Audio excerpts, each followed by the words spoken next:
बोले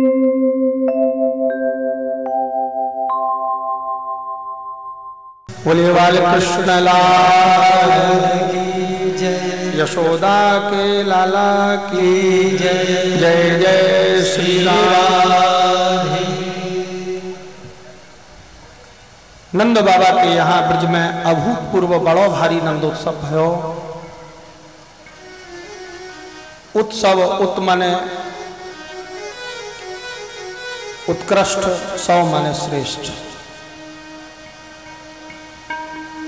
बहुत अच्छे किसी कार्य को उत्सव कहते हैं। उत्सव शब्द की व्याख्या आचार्यों ने की है, उत्सव ही नाम मनसा सर्व विस्मारक आह्लाद विशेष, जिसमें डूब के आदमी ज्ञानभान शून्य हो जाए। ब्रज में 5-6 दिन तक नंदोत्सव होता रहो। उपनंद जी के कहने से सब ब्रजवासी राजा कंस को वार्षिक कर देने मथुरा गए। पीछे से पूतना राक्षसी ब्रज में आई और भगवान ने पूतना मौसी को, पूतना माँ को अपने धाम में विराजमान कियो, धाम में पहुंचायो। ये कथा प्रातः काल आप सब लोगों ने श्रवण करी। भगवान की सुंदर सुंदर लीलाएं ब्रजवासी उनको रसास्वादन कर रहे हैं। और आज बालकृष्ण प्रभु 3 महीने के हो गए। त्रयमास कस्यश्च परासकटोपवृत्तः। आज कन्हैया श्री कृष्ण बालकृष्ण प्रभु 3 महीना के हो गए। आज लाला कन्हैया ने करवट ली है। आज बेटा को जन्म नक्षत्र आयो है। यशोदा मैया प्रसन्न हो गई। यशोदा मैया सोच रही है, देखो तो सही, आज मेरे बेटा ने करवट ली है, थोड़े दिन बाद मेरा बेटा अपने आप उठ कर बैठने लगे वो,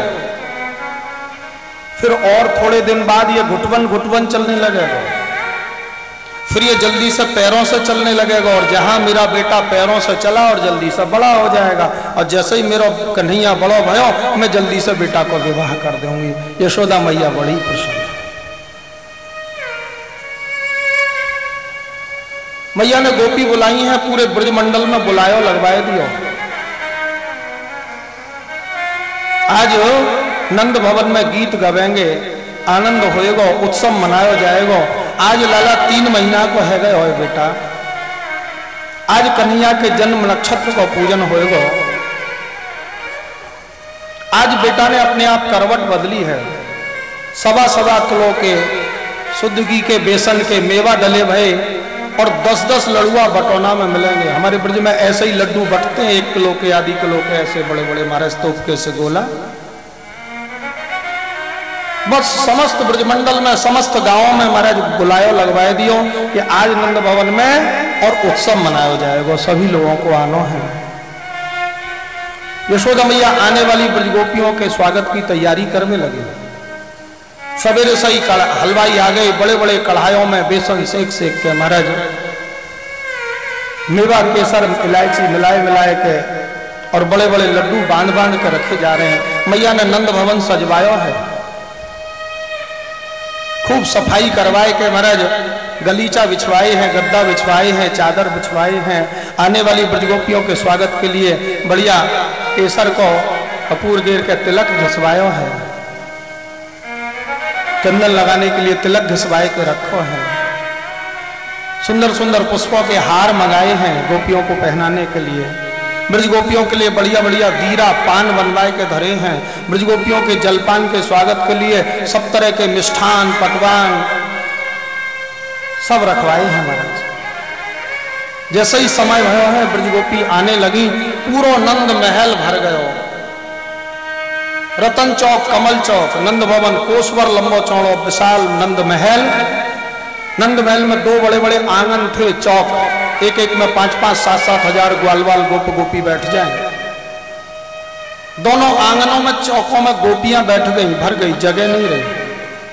आंगन के चारों तरफ जगमोहन थे, जगमोहन बरामदे।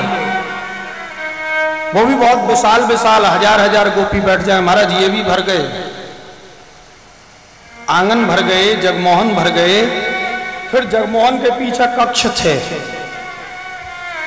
बड़े बड़े महाराज हॉल थे, वो हॉल भी भर गए। एक एक में 500 700 गोपी ब्रज गोपी आ जाए, ऐसे कक्ष भर गए, बरामदे भर गए, आंगन भर गए। नंद महल के आगे 2 अतिथि गृह थे, उनमें भी जगह नहीं रही। नंद महल के पीछे वाले द्वार के पास 2 अतिथि गृह थे, उनमें भी जगह नहीं रही। नंद महल के बाईं तरफ 6 मकान और थे। 3 के दरवाजे रतन चौक में खुलते थे, 3 के दरवाजे कमल चौक में, अंदर ही अटैच थे, बाहर नहीं। ये भंडार घर थे, चौकदार 6 आंगन थे, इनमें छोटे छोटे कमरों में सामान रखा रहता था, घी, तेल, अचार, मुरब्बा, मसाला, माखन, मिश्री, दूध, दही सब भर रहा। ये भंडार घर के कमरों में तो सामान हो, लेकिन उनके आंगन और बरामदे खाली थे, उनमें भी गोपी भर गई। पूरे नंद महल में धमाधम है रही, धमा चौकड़ी है रही। मैया ने विचार किया, ऐसे हो हल्ला में बेटा को नींद नहीं आवेगी, और छोटा बालक अगर नींद भर के सो नहीं पाए तो बाद में रोता है। नंद महल के दाहिनी तरफ खाली जगह पड़ी थी, बहुत बड़ा मैदान हो, घेरा, बाड़ो, नहरो मैदान। इसमें 3 तरफ बाउंड्री थी, बड़ा वाला दरवाजा हमेशा बंद रहता था, बाहर वाला जब कभी आवश्यकता होती थी खोलते थे। अंदर अंदर नंद महल में से जगह थी नहरे में जाने की। इसमें बड़े बड़े टीन सेट, बड़े बड़े छप्पर पड़े थे, घर को फालतू को सामान रखो रहता। यही नहरे में, बाड़े में, घेरा में एक बहुत बड़ा बैलगाड़ा रथ जैसा रखो रहता।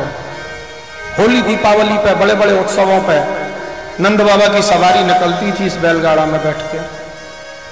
बाकी समय ये नहरे में रखो रहता हो, या कि पहियाओं के पास बड़े बड़े पत्थर लगा देते थे जिससे हिले नहीं, या बैलगाड़ा के ऊपर, बैलगाड़ी के ऊपर बड़े बड़े कुप्पा रखे रहते थे, 10-10 मन के कुप्पा माने ड्रम,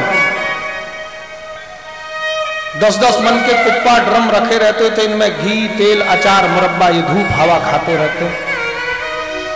यशोदा मैया कन्हैया की पलकियां लेकर नहरे में गई हैं, और यह बैलगाड़ी के नीचे पलकियां रख के छोटे छोटे ग्वाल वालों से कहा, बेटा कन्हैया को ध्यान रखियो, रोने लगे तो हमको बुला लेना। बस मैया कन्हैया को बैलगाड़ी के नीचे पलकियां लिटाए के, सुलाए के, और बस आ गई, आने वाली ब्रजगोपियों को स्वागत करने लगी। मनस्वती समागता पूजयति ब्रजौकसः।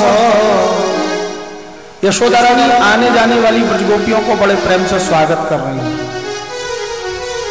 जो भी गोपी आती, मैया पहले अपने हाथ से उसके पैर धुलाती, चाहे कोई गरीब ग्वालिन आती, पुराने वस्त्र में, हाथ में गोबर लग रहे हो है, चाहे कोई अमीर ग्वालिन आती, बढ़िया श्रृंगार करके, बढ़िया वस्त्राभूषण पहन के, चाहे अमीर आए चाहे गरीब, यशोदा मैया सबको समान रूप से सम्मान करती।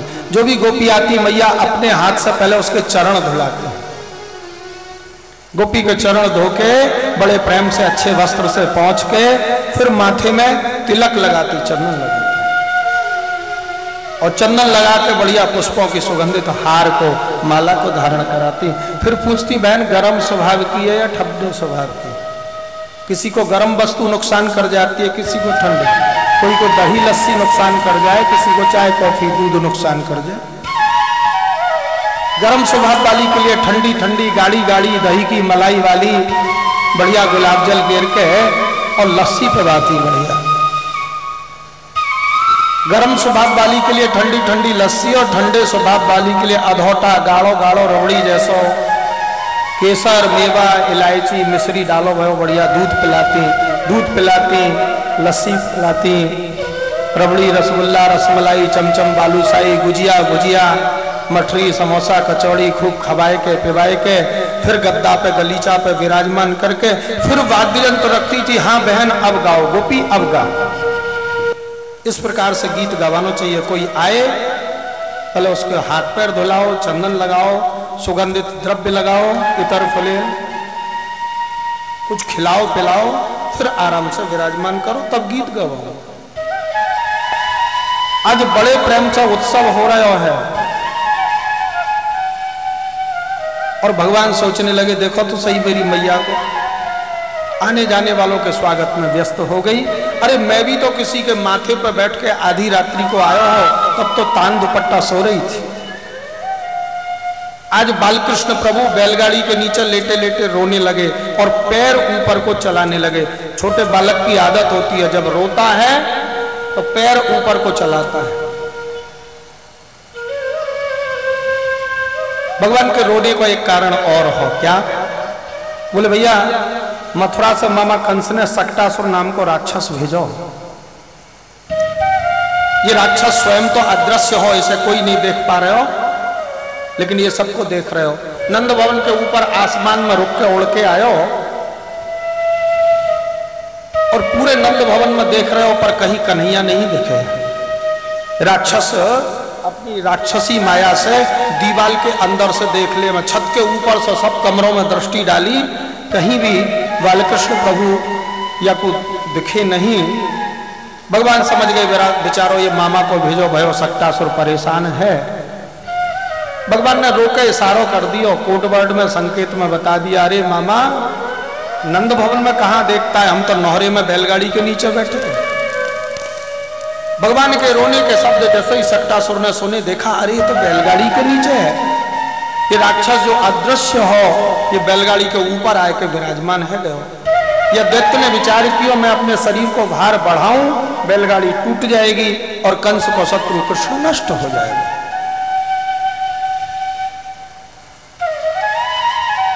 ये अपना भार बढ़ाता, उससे पहले भगवान की इच्छा हुई बैलगाड़ी पलट जाए और राक्षस मर जाए। देखो भैया भगवान इतनी तीव्र गति से क्रिया करते हैं कि जितने में मनुष्य संसार के जीव सोचते हैं हम ऐसा करें, इतने में भगवान सृष्टि बना भी देते हैं, बिगाड़ भी देते हैं।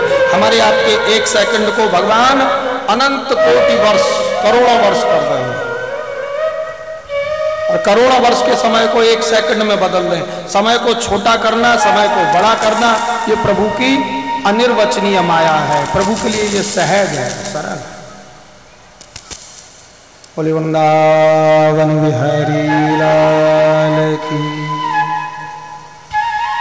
बस ये राक्षस अपना वजन बढ़ातो, उससे पहले ही भगवान की इच्छा हुई और बैलगाड़ी सर्र करके आसमान में जाके पलटी। बैलगाड़ी के उलटने से और राक्षस धड़ाम करके जमीन में गिरा।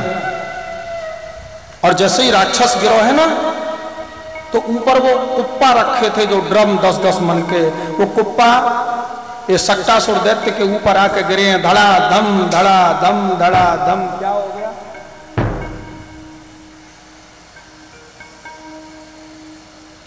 दम दम करके आके गिरे हैं। अधमरो हो गए दैत्य और रही सही कसर वह बैलगाड़ी ने पूरी कर दी नहीं। ऊपर से बैलगाड़ी सर सर सर सर करके आके आग धड़ करके महाराज जैसे ही गिरी है। और दैत्य गोविंदाय नमो नमः। महाराज बैलगाड़ी के गिरने को शब्द जैसे ही सुनो है, नाच गान राग रंग धूम धमाधम सब बंद हो गए। ग्वाल वाल गोप गोपी नंद बाबा यशोदा रोहिणी सब दौड़े दौड़े आए हैं। आके क्या देखा? राक्षस मरा पड़ा है, बैलगाड़ी पलटी हुई पड़ी है। वो कुप्पा वो ड्रम लुढ़कते हुए चले जा रहे हैं। बैलगाड़ी के गिरने से वो पहिए वामे से निकल कर वो भी घूमते हुए चले जा रहे हैं। बालकृष्ण प्रभु आराम से अपनी पलकिया पे लेटे। सब लोग एक दूसरे से पूछने लगे, भैया ये बैलगाड़ा कैसे पलट गया? ये बैलगाड़ा कैसे पलट गया? कथम स्वयं वही सकटम विपर्यगात, कथम स्वयं वही सकटम विपर्यगात। अब किसी ने देखा हो तो बताए बैलगाड़ी कैसे पलटी। छोटे छोटे ग्वालवाल नंद बाबा से बोले, बाबा हम बताएं बैलगाड़ी कैसे पलटी? हाँ बेटा बताओ, सबको एक एक लड्डू मिलेगा। बाबा लाला कन्हैया ने और बैलगाड़ी में एक लात मारी और बैलगाड़ी आसमान में जाके पलट गई। नंद बाबा को विश्वास नहीं भाई। बाबा बोले, क्यों झूठ बोलते हो? अरे कन्हैया की बात छोड़ो, कन्हैया को बाबा भी बैलगाड़ी में लात मारे तो बैलगाड़ी हिलेगी भी नहीं।